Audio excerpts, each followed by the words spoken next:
The punch hadn't even dried before my daughter hit the floor. 1 second, Lena was holding a plastic cup of red punch with both hands, nervous but smiling under the rooftop lights. The next, my sister's hand struck her across the face so hard she crumpled like a doll, right there between the champagne tower and a chorus of gasps from 200 guests. For a moment, the rooftop was silent. No music, no chatter, just my daughter's small sobs against the glittering skyline of Scottsdale. And then came the words that will echo in my mind for the rest of my life. "She ruined everything," Vanessa hissed, her ivory engagement gown clinging wet against her skin, a blood-red stain blooming across her torso like a wound. "Get them out of here." My mother didn't ask what happened. She didn't check on Lena. Instead, she turned to me, her voice sharp and venomous. "You've embarrassed this family for the last time. Take your child and leave." Before I could say a word, 2 security guards in tailored suits appeared behind me. One gestured toward the exit. The other reached for my arm. "I can walk," I said through clenched teeth. I bent down, scooped Lena into my arms, and walked across the floor with 200 eyes burning through my spine. No one stopped us. No one said a word, except for the sound of phones clicking and the faint click of Megan's camera from the far side of the room. That was the night I didn't just lose my family. I lost every illusion I had ever held about them. The idea that maybe one day they'd see me again. See her. I'm Caroline Hayes, 35 years old, freelance illustrator, widow, and the mother of a 10-year-old girl with more courage in her little heart than most adults I've ever met. Her name is Lena, and until that night, she still believed she had a place in our family. I had worked hard to build a quiet life for us. After my husband Daniel died in a highway crash 3 years ago, I kept everything going, the routines, the rent, the soft voice lullabies to help Lena sleep through the first year without him. We lived in a modest 2-bedroom apartment on the edge of Scottsdale, in a complex with cracked sidewalks and desert plants that somehow kept blooming. It wasn't much, but it was ours. And that night, under the glitter of chandeliers and polished glass, they ripped even that feeling away from us, all because a child spilled a drink, and because the people who were supposed to love us chose their image over our existence. That was the last time they ever got to make that choice for us.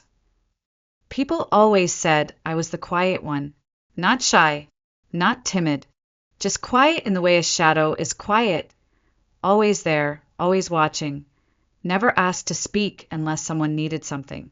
My family didn't see me as someone with a voice. I was the background until that night forced them to hear me. Before the rooftop, before the punch, before the silence, there was us, Lena and me. We lived in a 2-bedroom apartment off Indian School Road on the edge of downtown Scottsdale. The carpet was old, the cabinets creaked, and the water heater groaned like it hated being woken up. But the walls were filled with Lena's art, colored pencil foxes, glittery rainbows, a series of self-portraits where she always had a bigger smile than in real life. And I worked from home, a freelance illustrator for children's books and stationery companies, piecing together deadlines between grocery runs and bedtime stories. I wasn't rich, but I could pay rent on time. I wasn't glamorous, but I was stable. And for a long time, that felt like enough. Daniel, my husband, had been a structural engineer. He died in a freeway accident just after his 38th birthday. 1 minute, he was on the phone with me, telling me he'd be late. The next, I was staring at a clipboard in the emergency room, being asked to sign paperwork I could barely read. Grief didn't crash like a wave. It seeped like water under the floorboards, slow, quiet, inevitable. But Lena got me through it. She was only 7 when he died, and yet she held my hand every night for weeks. "It's okay to cry," she'd whisper. That's who she is. Soft, thoughtful, deeply observant. She notices when I forget my coffee in the microwave or when the neighbor's cat limps. She loves sticker books and fairy tales, and she still asks me if I think Daddy is proud of her. I always say yes, but the rest of my family, they don't ask. They never did. Margaret and Henry Hayes, My parents never forgave me for marrying Daniel. He didn't come from money. He was the son of a welder and a school secretary. He didn't golf. He didn't attend Ivy League galas. He didn't know his place, as my mother once said when she thought I couldn't hear. At our wedding, they barely smiled in photos. After his funeral, they left without saying goodbye. And then there was Vanessa, the golden one, the prodigy, my little sister. She had the same last name, but none of the weight that came with it. Vanessa was born to sparkle, blonde, blue-eyed, 5 feet 8 inches and camera-ready since birth. By the time she was 20, she had 500,000 followers for her cooking blog. By 25, she was a brand ambassador for 3 lifestyle companies and had an agent negotiating 6-figure deals for her wedding content. And I was the sister who couldn't even get a reply to her emails unless there was a holiday photo op Vanessa, and I hadn't spoken in over a year when the invitation arrived. A thick, cream-colored envelope with a golden wax seal and a faint scent of jasmine perfume. It looked more like something from a royal palace than a family event. You are cordially invited to the engagement celebration of Vanessa Hayes and Adam Wexler. No note, no handwriting. No, we hope you'll come. Just a name, a date, and a dress code. Formal. I almost threw it out. But Lena, she saw the envelope in my hand and lit up like it was Christmas morning. Is it from Grandma? She asked, hopeful. It's from Aunt Vanessa, I said. Her eyes widened. Are we invited? I paused. I looked at her face, bright, expectant, so full of want, and I couldn't crush it. Yes, I said. We are. I should have trusted my instinct the moment we stepped out of the elevator. The Palmera Terrace was perched on the top floor of one of Scottsdale's most luxurious hotels, all glass and gold and glittering artifice. You could see the whole city from up there, its desert lights flickering like stars too impatient to wait for the sky. Inside, the rooftop was dressed like a movie set. String lights curled above our heads. Soft jazz floated through hidden speakers, and men in black vests wove between the crowd with trays of champagne and tiny hors d'oeuvres I couldn't pronounce. It was excessive, cold, beautiful in the way a museum is beautiful. Don't touch, don't breathe too loud. Lena gripped my hand tightly. Her lavender dress fluttered slightly in the breeze. She wore her hair in a half braid, a plastic daisy clip tucked above her ear. She looked up at me and whispered, "Do I look okay?" "You look perfect," I said, and she did. But even before we crossed the room, I felt it. The shift, like the air thickened just because we existed inside it. Heads turned. Conversations slowed, and those practiced smiles, tight, forced, polite, snapped into place. My mother saw us first. Margaret Hayes in a navy blue satin gown with pearl earrings that probably cost more than my rent. Her hair was pulled into a bun, so tight it looked like it hurt. She walked toward us without hesitation, her heels clicking against the tile like a metronome of judgment. When she reached us, she gave me the barest nod. No hug. No hello. Nothing for me. Then she looked down at Lena. Her eyes scanned my daughter like she was inspecting a misfiled document. "Who let you come here?" she whispered harshly. Lena blinked. "We were invited. This is not a playground," she said through gritted teeth. Then she reached out and placed her hand on Lena's shoulder, just firmly enough to make her stumble. Lena lost her footing. Her little fingers squeezed her cup of punch tighter as she caught herself. And that's when it happened. The cup slipped. It tumbled through the air in slow motion, its red contents spiraling out in a perfect arc. For a moment, the entire rooftop froze. Then the punch landed directly on Vanessa's dress. The crowd gasped. Glasses stopped clinking. Somewhere in the distance, someone muttered, "Oh no," under their breath. Vanessa looked down at the crimson stain blooming across her midsection. Her ivory gown, hand-embroidered, custom-tailored, influencer perfect, now ruined. Her eyes lifted, found Lena. "You stupid little girl," she shouted. Lena took a step back, trembling. I didn't mean you ruined my dress." Vanessa shrieked. Do you have any idea how much this cost? And then she raised her hand. I couldn't move fast enough. The slap landed before I could blink. A sharp, open palm crack that echoed across the marble floor like a gunshot. Lena let out a cry and stumbled backward, tears springing from her eyes, one hand clutching her cheek. I dropped my clutch and ran to her, falling to my knees as I pulled her into my arms. What is wrong with you?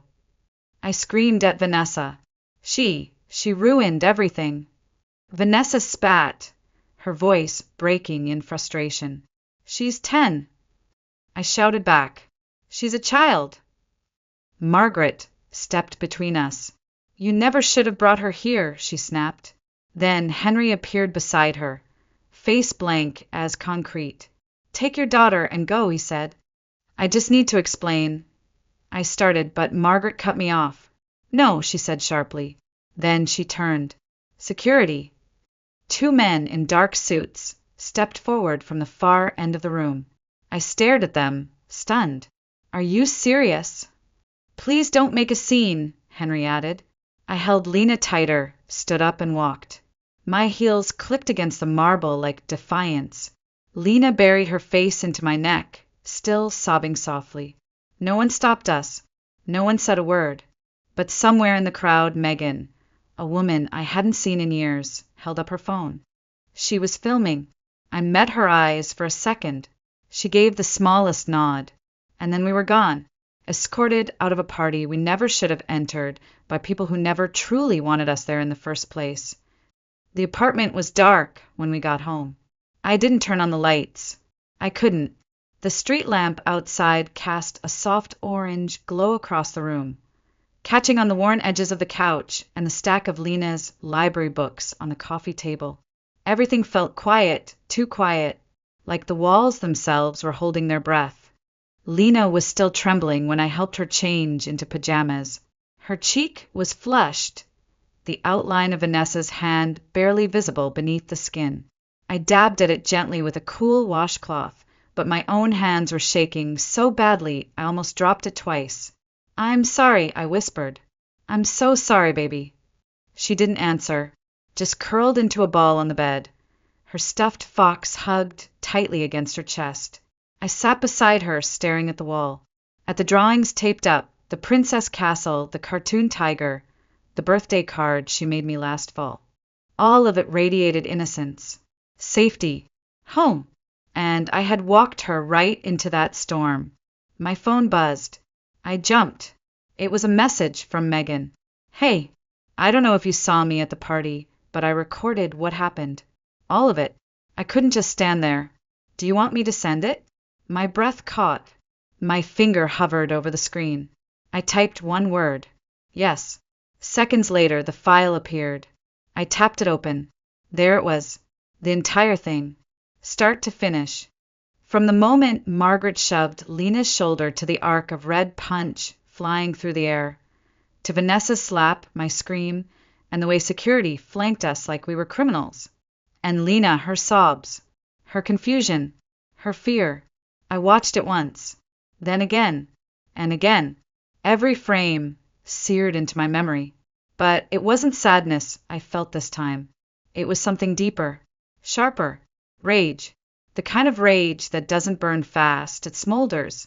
It waits. I walked into the living room where Lena had curled up on the couch, the stuffed fox still tucked under her chin. Her eyes were half closed, but she stirred as I approached. Mommy, she whispered. I'm here, baby, I said, kneeling beside her. She blinked. Was it my fault? No, I said, firmer than I expected. None of it was your fault. She was quiet for a moment. Then her voice came soft, barely a breath. I didn't mean to ruin anything. I just wanted to be part of the family. That sentence, so small, so honest, cut deeper than anything Vanessa had said. I pulled her into my arms and held her like I could somehow press the pain out of her body. And then she did something I'll never forget.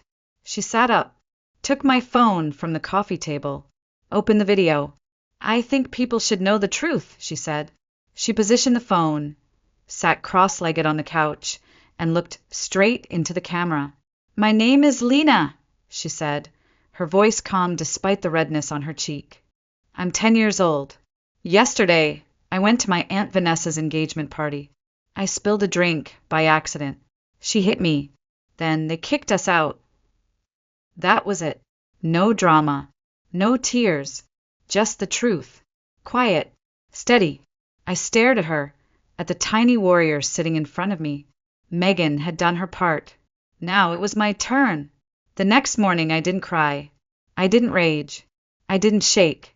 I just opened my laptop, typed 4 words into the search bar, and stared at them. Child assault lawyer near me. I'd never filed a legal complaint in my life. I'd never even contested a parking ticket. But as I sat there, watching the sunlight fall across our scratched-up dining table, I realized something. I wasn't just a mother anymore. I was a wall, a line in the sand, a shield with edges. By noon, I had an appointment. Megan had recommended someone she trusted, a child advocacy attorney named Carla Reyes who had handled abuse cases for over a decade. I didn't even hesitate. I grabbed my purse, left Lena with Eleanor, my late husband's mother, and drove straight across town. Carla's office was warm, lined with books and soft lighting. She didn't offer me tea. She didn't make small talk. She just listened. "What happened?" she asked, hands folded. I took a breath and told her everything. When I handed her the video, she watched without blinking. The moment Vanessa's hand struck Lena, Carla paused the footage. The silence in the room was thunderous. "You have a case," she said. "A very strong one." I exhaled long and slow. "We're filing criminal charges against Vanessa Hayes for physical assault of a minor," she continued. "And we'll add emotional neglect and endangerment against your parents, Margaret and Henry, since they failed to intervene and escalated the situation." She said it like a surgeon describing a clean incision. Precise. No emotion. Just truth. That evening, I sat down with Lena. We were back home, eating popcorn on the couch, some animated movie playing quietly in the background. She still had a faint bruise blooming just beneath her cheekbone. She looked so small curled up under that fox print blanket, and yet so steady. "I need to tell you something," I said. She turned to me, eyes wide. "I talked to a lawyer today. We're going to court." Her fingers wrapped tighter around her stuffed fox. "Are we in trouble?" she whispered. "No," I said gently. "But they are. This isn't just about punishing them. It's about making sure they never get to hurt you, or any child, ever again." She nodded. Her voice was small but sure. "Are we going to win?" I brushed a curl behind her ear. "We already did," I said quietly, "the moment you told the truth." By the next day, Reyes had filed the paperwork. A formal restraining order was granted. Jessica, Margaret, and Henry were now legally barred from contacting or approaching Lena in any way. The video Lena recorded was submitted as part of the evidence package, along with Megan's footage from the rooftop. Carla filed the complaint under the Arizona Child Protection Statute, apparently slapping a minor at a public event, especially by someone with no parental authority, wasn't just a misunderstanding. It was a crime, and enabling that crime, pretending it didn't happen, calling for security instead of stepping in, also a crime. It wasn't just a case. It was a message. You don't get to hit a child and walk away clean, not anymore. Megan didn't post the video without asking. She texted that evening, her message careful, respectful. "I know this is sensitive, but if you want the truth to be heard, I can help share it, only if you say yes." At first, I hesitated. I wasn't interested in drama. I didn't want Lena's pain turned into content, or strangers debating whether we were attention seekers. But then I watched Lena's recording again. Her voice, her calm, the quiet heartbreak in her eyes. This wasn't revenge. It wasn't for spectacle. It was truth. "Post it," I replied. Megan did. She edited nothing. No music. No filters. Just the raw footage, first Lena's short, steady statement, and then the uncut rooftop video. The red punch, the slap, the silence, the screams. By morning, the clip had over 200,000 views. By lunch, it was trending. Hashtag Justice for Lena was on TikTok, Twitter, Instagram. Parenting bloggers reposted it. Advocacy pages weighed in. Even a few verified accounts, authors, pediatricians, activists began sharing it with captions like, "This is what generational abuse looks like." Protect children, not reputations. People weren't just watching, they were enraged. She hit a child and no one stopped her. Where were the other guests? This happens all the time in perfect families behind closed doors. And below all of it, one sentence appeared again and again. "Lena, we believe you." 2 days later, Vanessa responded. Of course she did. She posted a video on her own platform. It began with soft piano music and a close-up of her tear-streaked face, makeup just smudged enough to look authentic. "I'm deeply sorry for how things appeared," she said, voice trembling. "I was under so much pressure that night. Things were misunderstood. I love my niece." She never said Lena's name. She never mentioned the slap. Instead, she implied the incident had been taken out of context and suggested people were manipulating footage to hurt her brand. Then came the worst part. She hinted, subtly, sweetly, that maybe I had coached Lena. Maybe my daughter had acted out for attention. I was shaking when I saw it. But Lena, sitting beside me on the couch, looked up from her sketchpad and said calmly she's lying. "I know," I said, but the world knew too. Vanessa's comments exploded. People were furious. She hit a kid, and now she's crying for followers. Caroline, we believe you and your daughter. Save the fake tears. The internet has receipts. By the end of the week, Vanessa had lost 3 brand deals. Her upcoming wellness line launch was canceled. Sponsors released statements distancing themselves from her. It was a digital storm. But for once, it wasn't raining on us. It was the 3rd night after the video went viral when the knock came. I wasn't expecting anyone.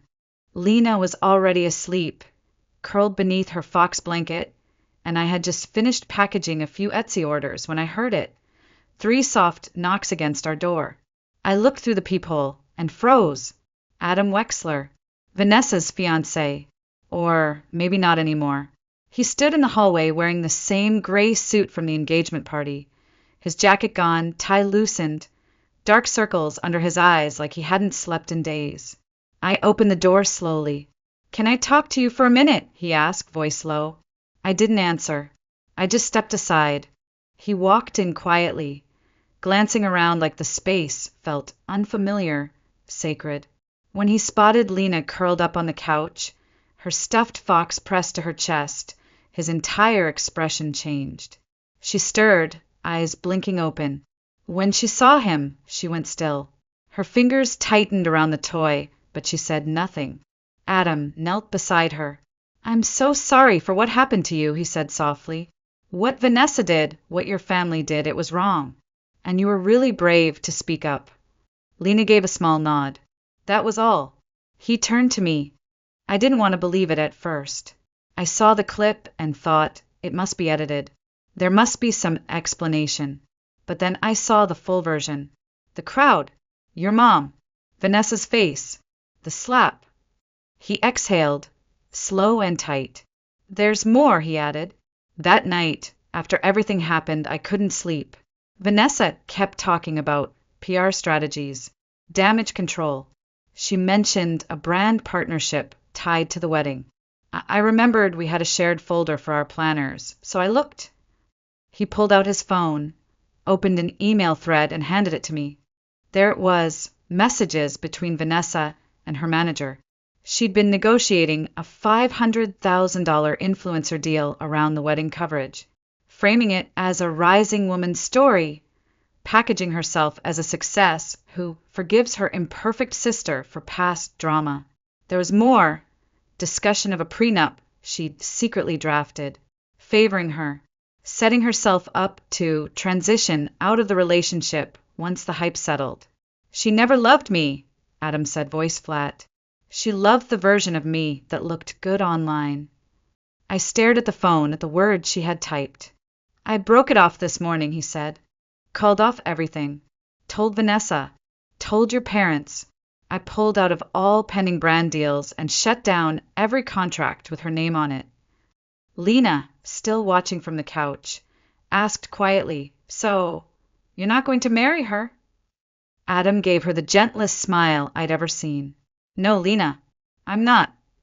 He looked back at me, his voice steady now. You were right, Caroline, about all of them, and I'm sorry it took me so long to see it. Then he left, and for the first time in years, someone stood beside me not because they were obligated to, but because it was the right thing to do. 3 days later, I got the email. The subject line was short, cold, and impersonal. Urgent. Private family resolution requested. It was from my father. We need to talk. This has gone too far. A private resolution meeting has been scheduled. Attendance is expected. Expected. Not requested. Not hoped for. Just expected. No apology. No remorse. Just entitlement the same way it had always been. For years, I would have deleted something like that without hesitation. But this time I didn't. I forwarded it to Carla Reyes. She replied with a single line, If you go, don't go alone. I took her advice legally and emotionally. I made sure Lena stayed with Eleanor that day. I wasn't taking her anywhere near that room. The meeting was set in a rented conference space in Beverly Hills. Neutral, professional, glass walls, and beige chairs.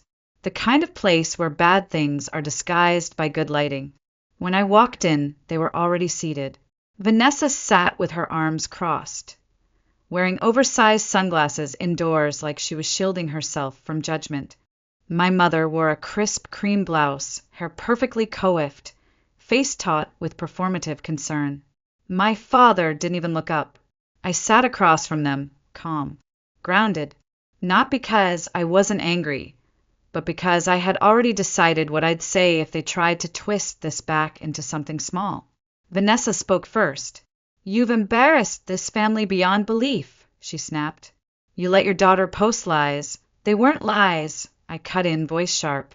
Margaret sighed dramatically, like she was exhausted from all my inconvenient truths. Caroline, this could have been handled privately, like adults. You mean, swept under the rug? I asked, like you did when you ignored my husband's funeral? Like you did when you said I'd ruin the family name by marrying someone who didn't golf? You're being dramatic, my mother snapped. No, I said, leaning in. You're just not used to being confronted. My voice didn't shake. Not once. You did this to yourselves, I added. And you don't get to clean it up now, just because the internet decided to watch. Before anyone could respond, the door opened. Adam walked in. Vanessa turned, stunned. What is he doing here? Margaret hissed. I'm here to make something very clear, Adam said, voice calm but loud enough to echo. Vanessa, you used me. You used your niece. You tried to turn a child's trauma into a brand narrative. He placed a folder on the table. These are formal terminations of every contract we had. I've pulled every investor. The wedding's off. The deals are dead. And I want nothing to do with this circus anymore. Vanessa's mouth opened, but no words came out.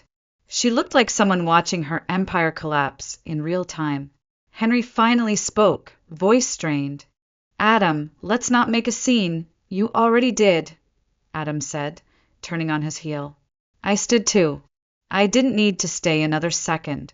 But Vanessa, always needing the last word, shouted after me. You always wanted this, didn't you? To ruin me. I stopped at the door, turned. No, I said quietly. I wanted you to love us. But since that was too hard, at least now we're free. Then I walked out. Lena was in the next room, coloring with Eleanor, completely unaware of the scene unraveling behind a glass wall. She looked up when she saw me, smiled, ran to me like there was no other world. That meeting didn't just close a chapter. It ended a legacy. The next morning, I woke to sunlight that didn't feel cruel. Not the harsh kind that blinds you or mocks your pain, but the soft kind, the kind that gently presses against your skin and says, "You made it through." Lena was still asleep, her cheek finally free of tension. I sat at the kitchen table, hands wrapped around a warm mug of coffee, listening to the quiet hum of a world that no longer asked me to shrink to survive. The apartment, Daniel's apartment, felt different. For so long, it had been a museum of what I'd lost. But now, it felt like the place where something new had begun. The freelance work was steady, but something in me had shifted. I didn't just want income. I wanted purpose, something that spoke louder than the silence I had lived with for years. That afternoon, I started sketching. Not for a client, not for a deadline, just for me. I drew Lena's fox in a superhero cape. Then I drew quotes, ones I wished someone had told me when I was 10 or 25 or 35. And from those sketches, something unexpected began to grow. I built a small online shop, a blend of digital prints, empowering affirmations for single moms, child-friendly art kits, and illustrated stories with quiet, fierce truths. I called it Z plus C Studio. Within a month, we had over 10,000 followers on Instagram. Orders started coming in. Parenting blogs reposted my designs. A children's charity reached out to collaborate. And Lena? She became my unofficial co-founder. She helped pack stickers. She drew doodles that I turned into prints. She'd hold them up and ask, "Do you think other kids will like this?" I'd always say, "I think they'll love it." And they did. The same community that rallied behind her voice now supported our healing. Not just financially, but emotionally. It was like the internet, for all its chaos, had become the village I never had growing up. Eleanor checked in often, brought groceries, took Lena on library trips. She'd once been my mother-in-law. Now she felt more like a guardian angel. Megan visited too, usually with cookies and updates about the ripple effect of Lena's video. "You didn't just go viral," she told me. "You created a fault line." As for Vanessa, she tried a few more times to spin the narrative, but it never stuck. The more she spoke, the more people saw through her. Her voice lost its grip. Margaret and Henry obeyed the restraining order, mostly out of fear for their reputation, but also, deep down, I think they knew. They had crossed a line they'd never be invited back from. And I wasn't angry anymore. I was done. One evening, Lena and I sat on the floor, surrounded by sketchbooks and snack wrappers. She looked up and asked, "Is this what normal feels like?" I thought for a moment, looked at her face, her freedom, her joy. "Not just normal," I said. "This is what safe feels like." It was a quiet Wednesday afternoon. Lena was at her desk drawing a fox in a superhero cape with rainbow wings. I was answering customer emails, sipping lukewarm coffee when my phone buzzed. Unknown number. I almost didn't answer, but something in me said I needed to. "Hello," I said. There was a pause, and then a voice I hadn't heard since the meeting. "Caroline." I didn't say anything. "I'm not good at this," my father began. "Never have been. But that day in the meeting, I heard what you said, and I realized I should have said something a long time ago." I held the phone tighter. My other hand curled, slightly, knuckles white. "We hurt you," he continued. "Not just now. For years. And I let it happen. I let your mother, your sister, I let it all happen. I don't expect forgiveness. I needed you to hear that. At least once." There was silence. Not awkward. Not tense. Just quiet. I closed my eyes and whispered, "Thank you." Then I added, "But I'm not carrying this anymore." He exhaled. The sound of it cracked through something old in me. "I understand," he said. Then he hung up. No pleading. No explanations. No demands to come back. Just the sound of a door, finally, gently closing. That night, I opened a box buried deep in my closet. Inside was an old photo album, dusty, frayed, the kind filled with memories that weren't mine. Pictures of Vanessa at recitals, Vanessa at birthdays, Vanessa in the middle of every frame, and me, off to the side, half visible, forgotten in print, just like in real life. Lena sat beside me and pointed to one picture. "Why weren't you in more of them?" she asked. I smiled faintly, brushed her hair back. "Because they didn't see me." She looked at me, steady, clear-eyed. "Well, I see you." And that was it. The words I didn't even know I had waited my whole life to hear. The next day, I packed the photo album into a cardboard box and slid it into the back of the closet, not to erase the past, not out of hatred, but to make space for the life we were building. One made of soft mornings and loud laughter. One that didn't require shrinking or apologizing. One where Lena was never invisible, and neither was I. A few weeks later, I did something I hadn't done in years. I booked a trip. Just the two of us. No family. No obligations. No guilt. Just freedom. We went to Sedona, Arizona, a place I had always dreamed of but never let myself claim. There's something about those red rocks and open skies that had called to me for as long as I could remember. We stayed in a small cedar cabin nestled beneath the cliffs. No Wi-Fi. No headlines. No reminders of broken bloodlines. Just peace. Lena ran the trails during the day, collecting little stones and naming every cloud animal she could find.